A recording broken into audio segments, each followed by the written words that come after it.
할렐루야. 1월 25일 월요일 아침 기도회를 시작하겠습니다. 오늘도 하나님의 말씀으로 힘을 얻는 귀한 하루 되시길 바랍니다. 오늘 하나님의 말씀은 누가복음 8장 40절부터 56절까지의 말씀입니다. 예수께서 돌아오심에 무리가 환영하니 이는 다 기다렸음이러라. 이에 회당장인 야이로라 하는 사람이 와서 예수의 발 아래에 엎드려 자기 집에 오시기를 간구하니 이는 자기에게 12살 된 외딸이 있어 죽어가미러라. 예수께서 가실 때에 무리가 밀려들더라. 이에 12해를 혈루증으로 앓는 중에 아무에게도 고침을 받지 못하던 여자가 예수의 뒤로 와서 그의 옷가에 손을 대니 혈루증이 즉시 그쳤더라. 예수께서 이르시되 내게 손을 댄 자가 누구냐 하시니 다 아니라 할 때에 베드로가 이르되 주여 무리가 밀려들어 미나이다. 예수께서 이르시되 내게 손을 댄 자가 있도다. 이는 내게서 능력이 나간 줄 알미로다 하신대. 여자가 스스로 숨기지 못할 줄 알고 떨며 나와 엎드려 그 손댄 이유와 곧 나은 것을 모든 사람 앞에서 말하니 예수께서 이르시되 딸아 네 믿음이 너를 구원하였으니 평안히 가라 하시더라. 아직 말씀하실 때 회당장의 집에서 사람이 와서 말하되 당신의 딸이 죽었나이다. 선생님을 더 괴롭게 하지 마소서 하거늘 예수께서 들으시고 이르시되 두려워하지 말고 믿기만 하라. 그리하면 딸이 구원을 얻으리라 하시고 그 집에 이르러 베드로와 요한과 야고보와 아이의 부모 외에는 함께 들어가기를 허락하지 아니하시니라. 모든 사람이 아이를 위하여 울며 통곡하매 예수께서 이르시되 울지 말라. 죽은 것이 아니라 잔다 하시니 그들이 그 죽은 것을 아는 고로 비웃더라. 예수께서 아이의 손을 잡고 불러 이르시되 아이야 일어나라 하시니 그 영이 돌아와 아이가 곧 일어나거늘 예수께서 먹을 것을 주라 명하시니 그 부모가 놀라는지라. 예수께서 경고하사 이 일을 아무에게도 말하지 말라 하시니라. 아멘. 예수님께서는 갈릴리 호수 맞은편에 갔다 오셨죠? 어제 말씀에 반대편 거라사 지방에서 귀신 들린 사람을 치유해 주시고 다시 돌아오셨습니다.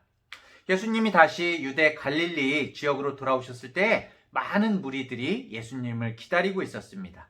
기다리던 사람 중에는 물론 말씀을 듣기 위하여 찾아온 사람들도 많이 있었지만은 많은 사람들이 병고침을 받기 위해서 예수님을 찾고 있었습니다. 그 중에는 회당장인 야이로라는 사람도 있었는데요. 야이로는 예수님께 나와서 그 발 앞에 엎드리게 됩니다. 예수님 당시에 이스라엘의 회당장은 유대 사회에서 율법의 교육을 책임지고 회당에서 설교하고 모든 그 회당의 교육과 규율을 책임지는 그런 직책이었습니다. 굉장히 존경받는 유대 사회에서 존경과 지위를 누리고 그 사회적 인정을 받았던 직책이 바로 이 회당장입니다. 그런데 이런 회당장이 당시의 주류에게 배척당하고 무시당하던 예수님에게 나와서 도움을 청한다는 것은 결코 쉬운 일이 아니었겠죠. 그렇죠? 보는 눈이 굉장히 많죠. 왜였을까요? 이 회당장 야이로에게 사랑하는 딸이 있었죠. 이 사랑하는 딸로 말미암아 정말 절박한 고통이 없었다면은 아마 예수님 앞에 나왔을까요? 야이로가? 그러지 않았을 것 같습니다. 우리 중에서도 사실 아픔과 고통이 없었다면은 정말 인생의 먹구름이 없었다면은 예수님 앞에 나오지 않았을 그런 사람들도 있지요. 그래서 옛날 그 청교도들이 그런 말이 있습니다. 고통과 역경을 가리켜서 변장된 축복이다 라고 그렇게 불렀다고 합니다. 이 고통이, 이 역경이 사실은 변장된 축복일 수 있는 것입니다. 지금 혹시 어려운 길을 걷고 계신 우리 성도님들 계십니까? 정말 절망 가운데 힘들어 하시는 우리 성도님들 계십니까? 주님을 기대하고 주님을 바라보면서 이 시기를 지나가는 우리 성도님들 되시기 바랍니다. 이 역경이 사실은 그래서 우리를 하나님 앞에서 무릎 꿇게 하고 겸손하게 만드는 것이죠. 이제 말씀의 내용은 당연히 회당장의 딸아이를 살리는 이야기가 이제 이어져 나오는 그런 순서였습니다. 그런데 그 순서 사이에 하나의 이야기가 갑자기 탁 끼어들게 되죠. 방해가 되는 이야기가 탁 들어오게 되죠. 45절에 보니까 예수님이 길을 가다가 멈추셨습니다. 그리고 자신의 몸에 손을 댄 자가 누구냐고 무리에게 물으십니다. 베드로가 주여, 무리가 밀려들어서 지금 밀고 있는 상황인데, 옆에서 좌에서 우에서 막 밀고 있는 상황인데요 라고 답답해하면서 이렇게 이야기를 합니다. 하지만 예수님께서는 너무나 간절한 믿음의 손길을 느끼신 거예요. 그 믿음의 손길을 예수님께서 지금 굳이 불러내시려고 하는 겁니다. 물론 저는 이 순간에도 이미 이 여인을 만나고 치유해 줄 것을 예수님은 다 알고 계셨다라고 생각합니다. 당연히 주님께서는 다 알고 계셨죠. 지금 왜 이 여인을 앞으로 나오라고 하는 것입니까? 바로 우리들에게 뭔가를 알려주고 싶으신 거죠. 그렇죠? 그래서 그 여인을 불러내고 계신 겁니다. 자, 그러자 47절에 한 여인이 두려움으로 몸을 떨면서 예수님의 발 앞에 나옵니다. 그리고 자신이 12년 동안이나 혈루증으로 고생해온 이야기와 예수님의 옷에 손을 대는 순간에 완전히 깨끗이 나아졌음을 고백합니다. 사실 혈루증으로 고생하던 이 여인은 예수님의 소문을 들었겠죠. 듣고 여기까지 왔지만은 사실 부정함으로 율법 때문에 사람들 옆에 가는 것조차 금지당한 상태였을 것 같습니다. 그렇기 때문에 예수님 앞에 나아가는 것은 어떻게 보면은 생명을 걸고 나아갔을 것 같아요. 그녀는 예수님의 몸에 손을 댄다는 것은 생각조차 할 수 없었기 때문에 예수님의 옷자락 끝에다가 손을 댔습니다. 내가 예수님의 옷자락만이라도 만질 수 있다면 정말 나을 수 있을 거야 라는 그런 간절한 심정을 가졌겠죠. 수많은 사람들이 예수님을 만나려고 예배에 참여하고 또 자신이 기독교인이라고 말을 합니다. 함께 찬송을 부르고 기도하면서 함께 말씀을 듣습니다. 우리는 어떻게 보면은 예배를 통해서 주님께 손을 대는 거죠. 그렇죠? 주님께 손을 내미는 것입니다. 하지만 누구나 다 믿음으로 손을 내미는 것은 아닌 것 같습니다. 믿음 없이 형식적으로 예수님을 그저 애워싸고 밀고 있다면은 아무런 변화와 치유가 일어나지를 않지요. 주님에 대한 간절한 소망이 필요합니다. 주님에 대한 간절한 기대가 있어야 합니다. 정말 주님께서 나에 대해서 나에 대해서 살게 하실 수 있음을 믿는 믿음이 필요합니다. 결국 오늘 예수님의 말씀, 내게 손을 댄 자가 누구냐 라고 하시는 말씀은 사실 반대로 생각하면은 내게 믿음으로 손을 좀 대라. 내게 믿음으로 손을 내밀어라. 그렇게 말씀하시는 것입니다. 그냥 밀치고 그냥 애워싸고 아무 생각 없이 내가 그냥 기독교인이라는 그런 종교적인 관습으로 가는 것이 아니라 믿음의 손을 나에게 내밀어라. 지금 이 시간도 살아계시고 역사하시는 주님을 만나고 동행하라 라고 말씀하고 계신 것입니다. 우리 중앙대학교의 성도님들도 정말 주님 앞에 기대와 소망의 손을 내미시기를 간절히 소원합니다. 여인의 지금까지 평생 짊어지고 온 고통에 대해서 이야기를 들으신 예수님이 이렇게 말씀하십니다. 딸아, 네 믿음이 너를 구원하였으니 평안히 가라. 네. 여기서 이 여인을 지칭한 말이 헬라어로 뒤가테르인데요. 이 말이 앞쪽에서 회당장이 자신의 사랑하는 딸을 낳게 해주십시오 그러면서 사랑하는 딸을 지칭할 때 쓴 말이랑 똑같습니다. 딸에 대한 사랑과 친근함을 담아서 부르는 용어, 그러니까 바로 이 헬라어 뒤가테르죠. 예수님은 이 예수님의 옷을 만지고 치유받은 여인에게 사랑하는 딸아 라고 그렇게 불러주십니다.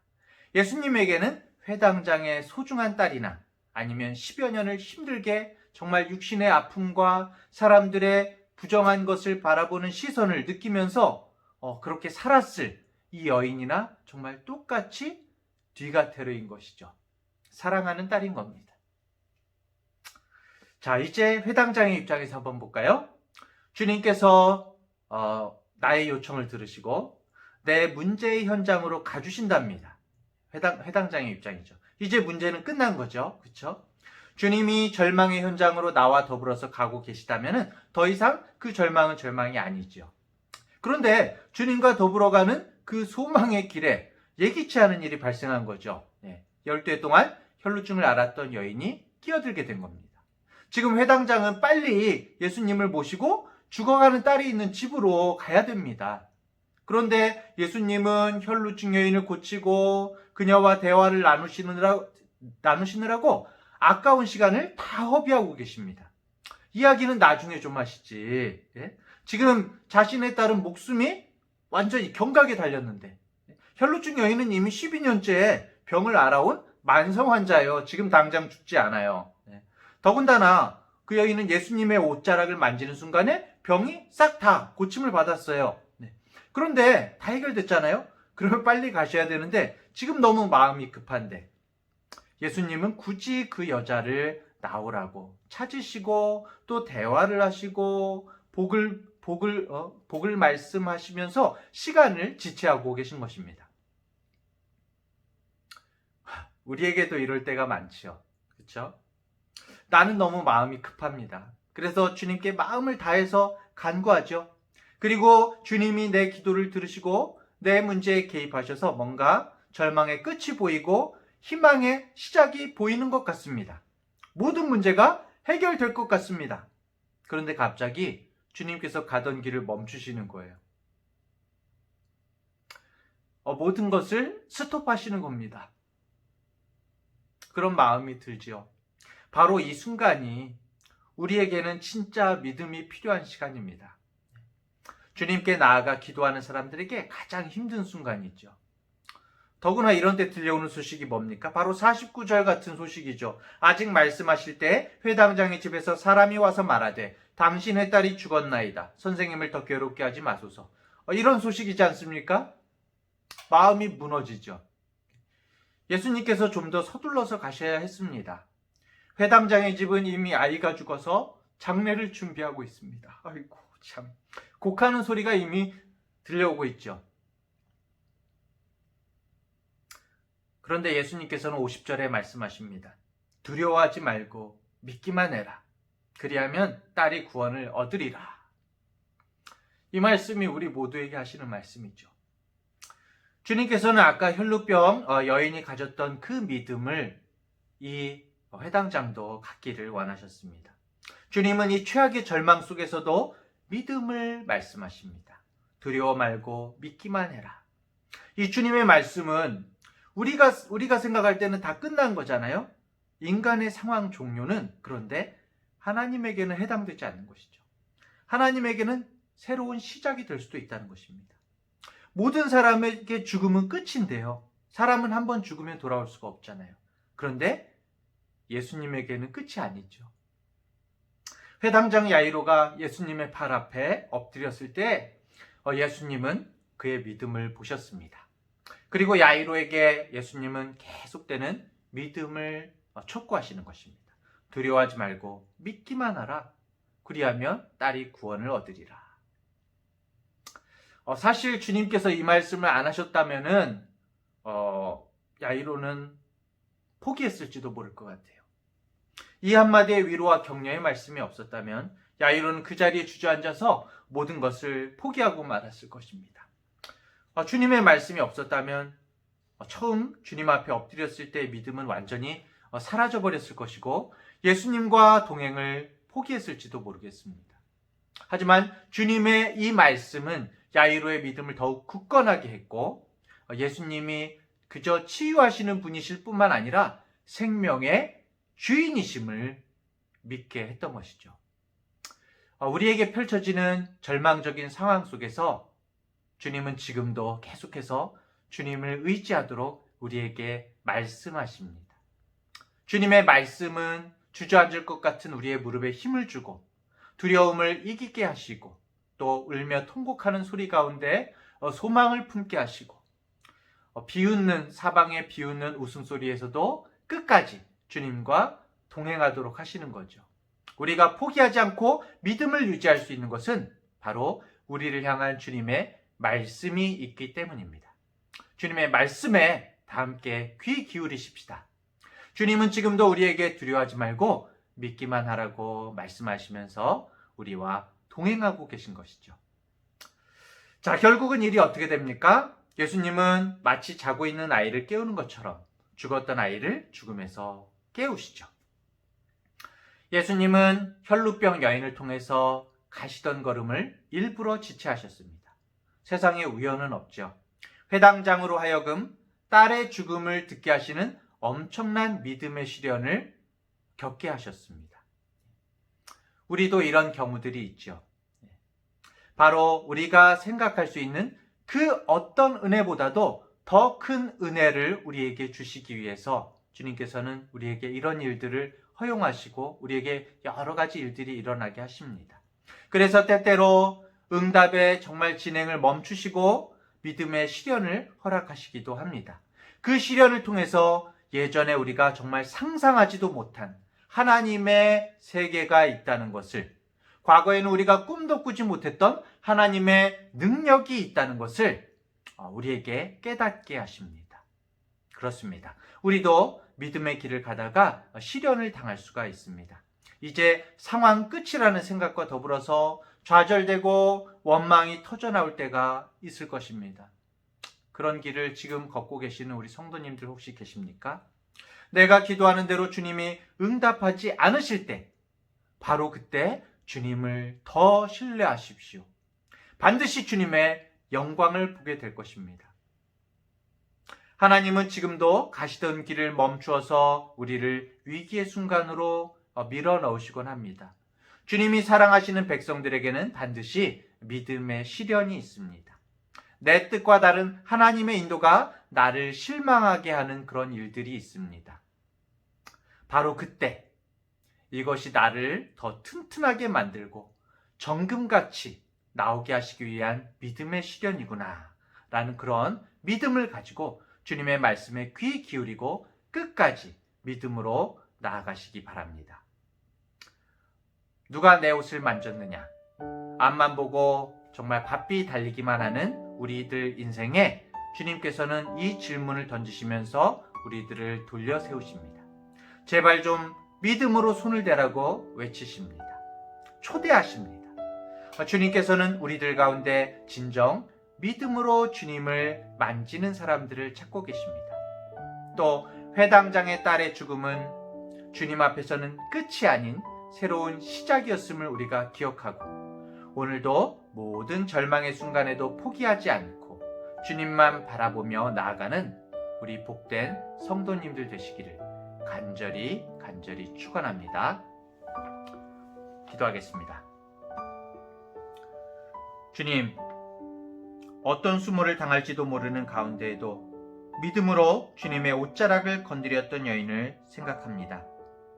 주님께서는 이 여인의 병을 고쳐주셨을 뿐만 아니라 이 여인의 심령을 회복시켜 주신 것을 봅니다. 진정한 생명 주셨음을 봅니다. 진정한 주님의 자녀로 사랑하고 아껴주셨음을 봅니다. 그리고 이제 우리에게 믿음의 손을 내밀라고 말씀하심을 생각합니다. 또한 오늘 회당장의 모습을 통해서 슬픔으로 인해 짓눌리던 상황 속에서도 주님을 향한 믿음을 잃지 않고 살아갈 수 있는 것은 우리를 향한 주님의 말씀이 있기 때문임을 고백합니다.